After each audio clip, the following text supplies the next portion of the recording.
Llegó el Fisgón, ya llegó Rafael Barajas, el Fisgón, uno de los mejores caricaturistas de México y presidente del Instituto Nacional de Formación Política de Morena. Sobre todo hoy tenemos que insistir en el Plan C, con lo que ocurrió en el Congreso de la Ciudad de México. 3 votos faltaron para la ratificación de Ernestina Godoy.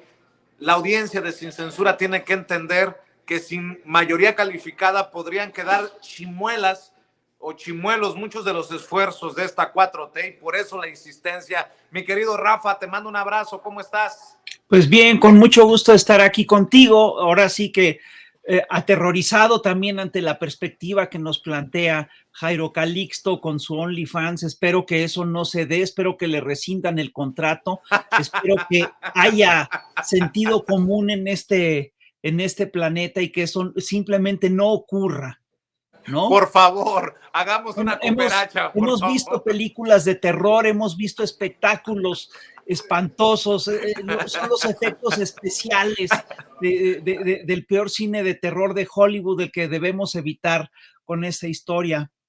Oye, y por cierto, hablando de películas de Hollywood, me imagino una de la mafia italiana, pero por culpa de los mafiosos del cártel inmobiliario, se salieron con la suya hoy en el Congreso de la Ciudad de México. Por supuesto, mira, hay cosas que no debemos de poner de lado, de olvidar jamás, ¿no? Y el tema de fondo es cómo el Poder Judicial y todas las estructuras de procuración de justicia, pues han estado en manos de los grupos mafiosos, y además eso tiene un sentido. Los grupos mafiosos, los grupos delincuenciales buscan tener un peso y tener una influencia sobre todo en esos sectores. Y lo que vimos hoy es cómo, mientras que el PRI, el PAN, el PRD mantienen en su cargo a gente como Uriel Carmona, ¿no?, que es el fiscal de Morelos, o a Samarripa, que es el fiscal de Guanajuato, que han dado pues pésimos resultados en términos de procuración de justicia. Sí, hoy el Congreso de la Ciudad de México simplemente con unos 20 y tantos votos, con una votación de 41 a 25, simplemente no ratificó a una fiscal que sí está haciendo su trabajo, una mujer que sí es honesta. Y la verdad es que tenemos que recordar qué es la historia del cártel inmobiliario. El cártel inmobiliario es es una trama de corrupción que involucra a varios funcionarios de Acción Nacional y que implica, entre otras cosas, pues una serie de irregularidades en inmuebles de varias partes de la Ciudad de México. Solo en la Benito Juárez, el impacto es de 1,000 pisos irregulares. No sé si tú te das cuenta de lo que es eso. Imagínate un edificio de 1,000 pisos. Bueno, ese es el fraude, ese es el tamaño del fraude del cártel inmobiliario en Benito Juárez. Estamos hablando de un cártel de que ya son cosas probadas, de que hay 198 inmuebles que han sido relacionados al cártel inmobiliario tan solo en la Benito Juárez. Estamos hablando de que ha habido 60 inmuebles asegurados ligados al cártel inmobiliario, todo por el trabajo de Ernestina Godoy. ¿Qué implicaciones tiene esto para la ciudadanía? Tiene implicaciones gravísimas. Tiene implicaciones, por supuesto, de uso del suelo, tiene implicaciones de seguridad, porque cuando se dio el sismo hace unos años, algunos de estos edificios, varios de estos edificios se colapsaron porque no estaban calculados para la carga que tenían. Estamos hablando de un impacto brutal en términos de servicios. Imagínate lo que implica en las zonas urbanas que ya están congestionadas, ¿no? De repente que tengas 1,000 pisos de más. ¿De dónde sacas agua para 1,000 pisos de más, para 1,000 departamentos de más? Estás hablando de una cosa realmente muy seria, y estás hablando además de gente que ya está pues claramente identificada. Está pues el caso de Christian von Roerich, ¿no?, que de su hermana, que han sido identificados, a los que se les está siguiendo proceso. Y aquí lo que vimos es cómo de repente se pedía, hubo denuncias de que se le ofrecía a Ernestina una negociación a cambio de que soltaran a Christian von Roerich. Pues es que me parece increíble. Eso es lo que acostumbra a hacer el PRI, lo que acostumbra a hacer el PAN, lo que acostumbra a hacer la delincuencia de cuello blanco, que es negociar los delitos, ¿no? Es decir, te cambio un cargo político a cambio de un delito. Y a mí me parece que es verdaderamente increíble lo que estaban planteando eso, y me parece que es correcto que pues no se haya cedido a esa negociación, que nadie se haya sentado en esa negociación, y me parece además que Ernestina pues puede hacer un extraordinario trabajo ya como ex fiscal de la Ciudad de México, porque puede, entre otras cosas, plantear toda una serie de temas, y además puede, por supuesto, que competir, o es una candidata natural a ser una fiscal general de la República en el próximo gobierno, si es que, como lo marcan las encuestas, llega a ganar Claudia Sheinbaum, con quien ha hecho una buena dupla en la Ciudad de México. Entonces, estamos hablando de una cosa que es verdaderamente increíble. Estamos hablando de estructuras delincuenciales que acostumbran, lo estamos viendo en vivo, ¿no? Es un cinismo increíble. Lo que estamos viendo. Y estamos viendo además cómo en los días anteriores sacaron una vez más toda una artillería de fake news que es verdaderamente increíble, ¿no? No se nos olvide que una vez más Guillermo Sheridan vuelve a atacar con su historia de las tesis que están mal, etcétera. Usaron esa misma estrategia contra Yasmín Esquivel, utilizaron esa misma estrategia con quien se les ha cruzado. Y es curioso porque eso se les revirtió hace unas semanas con Xóchitl Gálvez, porque ahí sí nos encontramos con una tesis que documentadamente está plagiada. Ella misma dijo, y la cito textualmente, dijo, la pendejié, y también aceptó que si tenía que rehacer su tesis, que la rehacía, y vimos cómo la Universidad Nacional Autónoma de México de repente sacó un dictamen que era increíble, porque decía, sí, el dictamen decía, tanto la tesis de Sheinbaum como la tesis de Xóchitl Gálvez son tesis válidas. ¿Quién puso en duda la tesis de Claudia? La tesis de Claudia estaba claramente fundamentada, es claramente una tesis suya. Esto que dijeron de que no había citado debidamente a tales y cuales gentes era falso, estaba citado en la bibliografía, estaba en los pies de página, etcétera. Y pues esto forma parte, una vez más, de algo que, pues de este aparato de engaño que está echado a andar ya desde hace varios años en contra, pues, en contra del proyecto no neoliberal de este país.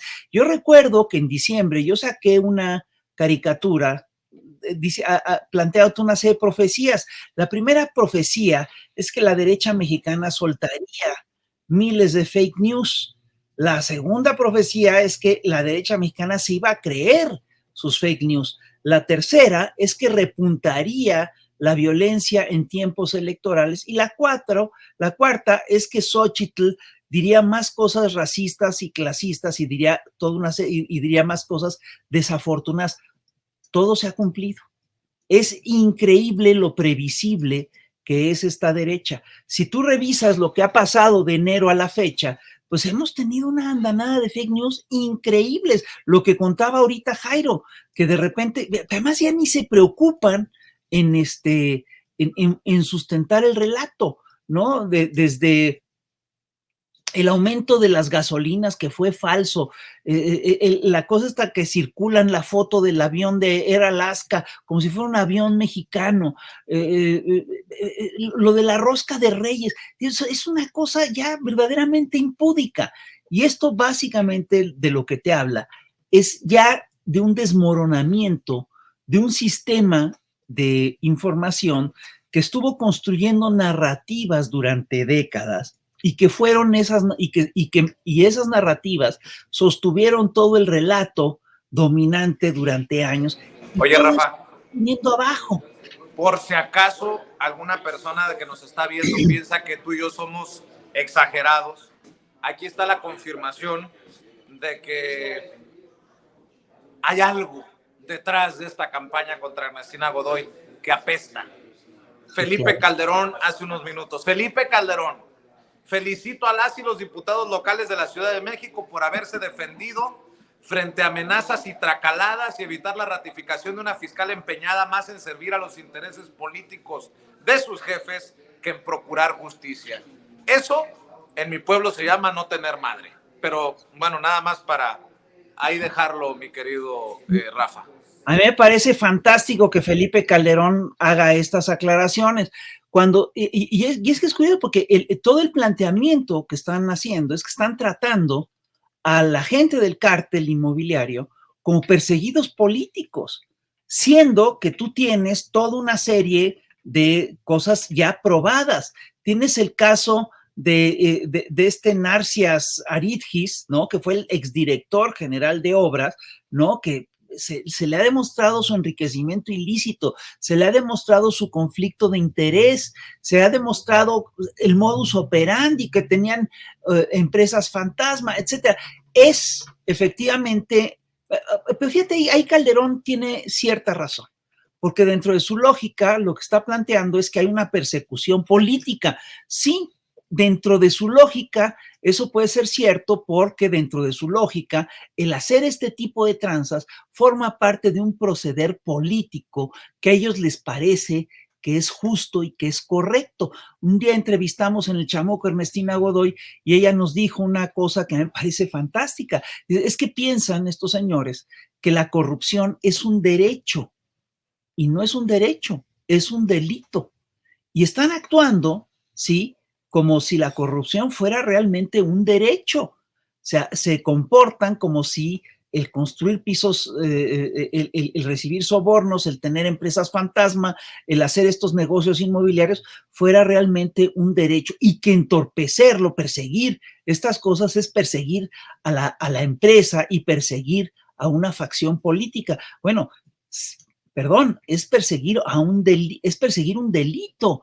Y fíjate, parte, es decir, yo sí creo, una de las cosas que dice Felipe Calderón en su tuit me parece fantástica. Dice que los diputados locales resistieron a las presiones de esta fiscalía que los amenazaban y que, es decir, perdón, todas las denuncias que hicieron, perdón, yo sí creo que no tienen mucho sustento. Suenan claramente a un operativo a un operativo que lo que busca es construir este relato, ¿no? Y victimizar a los actores que sí, que en realidad suelen tener comportamientos poco éticos, por decirlo menos. No se conoce, es decir, sería el primer caso de amedrentamiento que se da en este sexenio, y francamente yo no veo a Ernestina Godoy, ¿no? Tratando de hacer un esfuerzo así serio por desesperadamente quedarse en el cargo.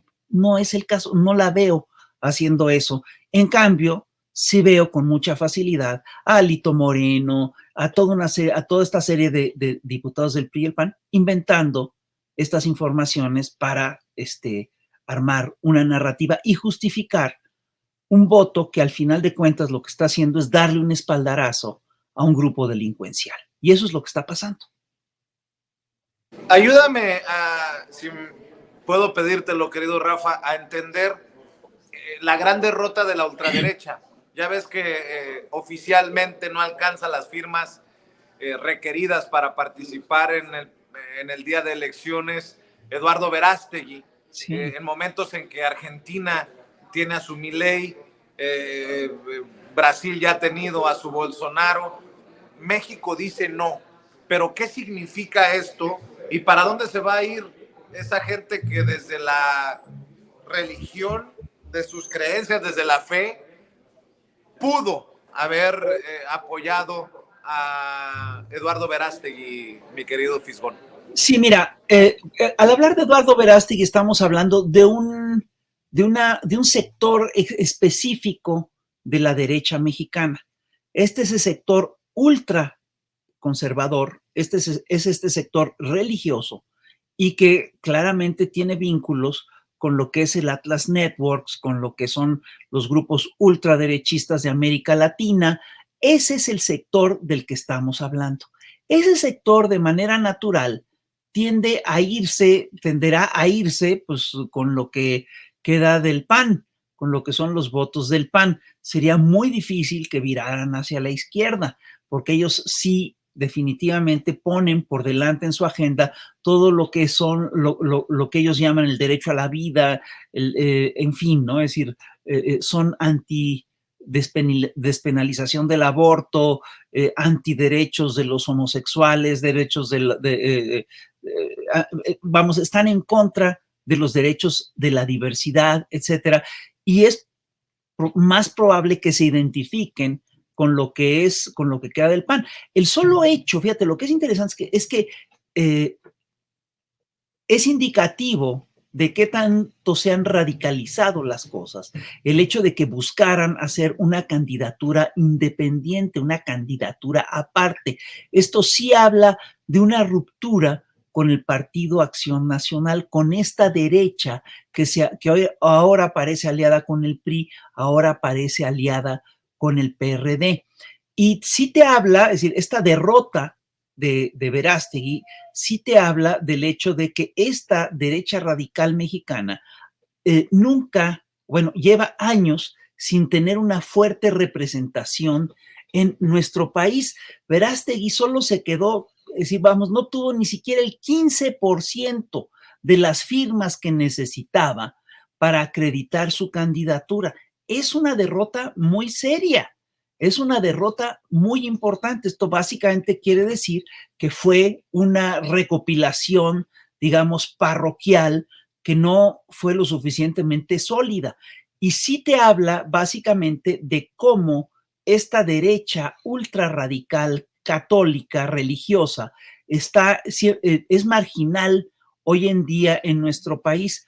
Y esto tiene varias explicaciones históricas. La primera explicación histórica, pues, es que fue la revolución liberal del siglo XIX. Ahí esta derecha tenía una fuerza muy importante, echó todo lo que pudo, echó toda la carne al asador, provocó una guerra civil muy importante, que es la Guerra de los 3 años, invitó a los franceses para propiciar una intervención extranjera y aún así salió derrotada, incluso en lo militar. Esta derecha después hace una alianza con Porfirio Díaz, ya a finales del siglo XIX, y hace una alianza muy importante, y esto es algo que no hay que olvidar, en las primeras décadas del siglo XX, con Victoriano Huerta.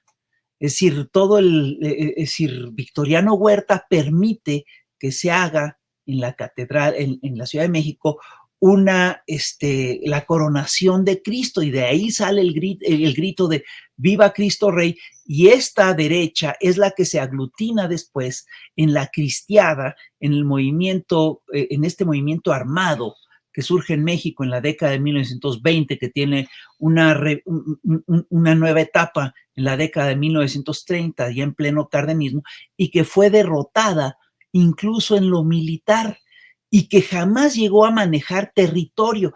Esta derecha tiene esas derrotas desde la década de 1920 y 1930 del siglo pasado, y no se ha repuesto.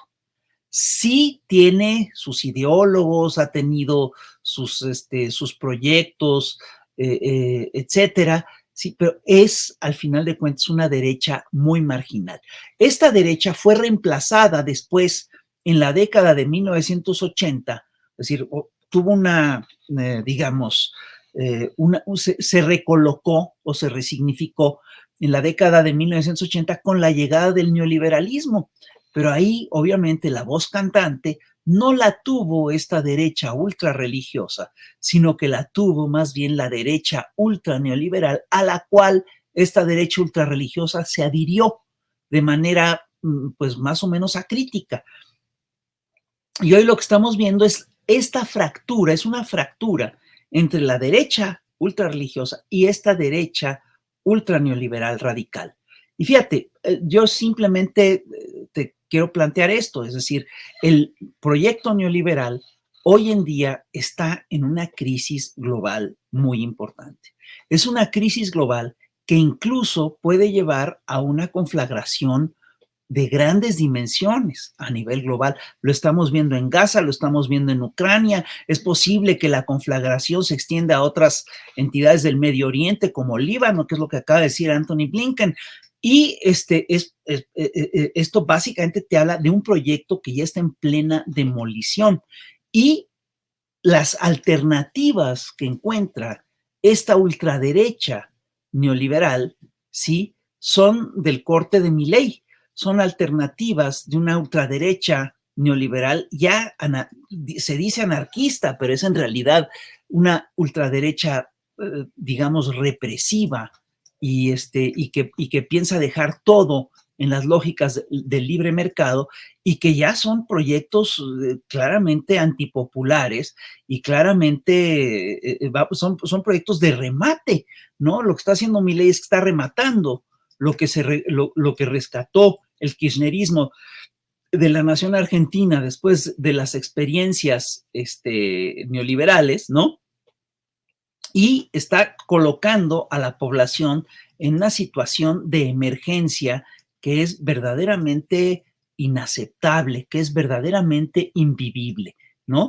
Es decir, subió el dólar de inmediato, se multiplicó por varias veces el peso, entraron en paro miles de personas, cerró ministerios, es decir, es ya un proyecto claramente distópico y es un proyecto pues poco humanitario, es un proyecto que olvida a la gente, ¿sí? Es un proyecto nada humanista y que lo centra todo en las lógicas del libre mercado.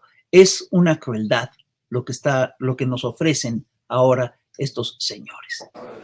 Pues qué importante escuchar tu análisis, mi querido Rafa. Para cerrar, algún tema, algún comentario para despedirnos, Rafa. Yo sé que tienes que correr también, no quiero quitarte mucho tiempo.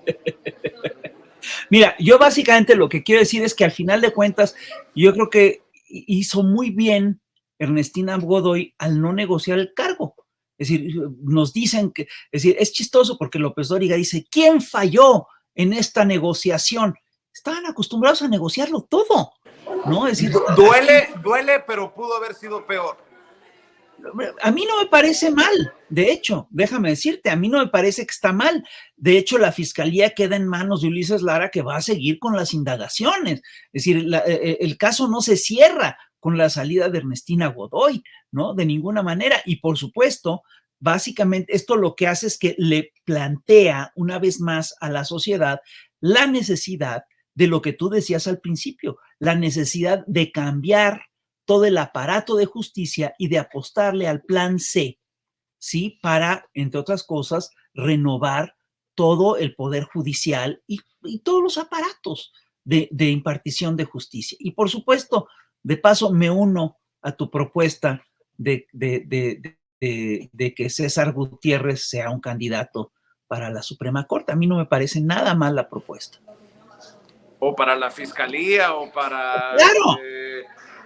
¿No? Pues claro, es decir, cuadros hay, gente honesta tenemos. Lo que pasa es que los deshonestos sobran. Ese es el problema, ¿no? Hay demás. Ya lo dijo el querido Rafael Barajas, el Fisgón. Querido Fis, te mando un abrazote desde Chicago, Chicago, que también aprecia el trabajo que están haciendo en el Instituto Nacional de Formación Política de Morena. Y desde acá, nuestro reconocimiento.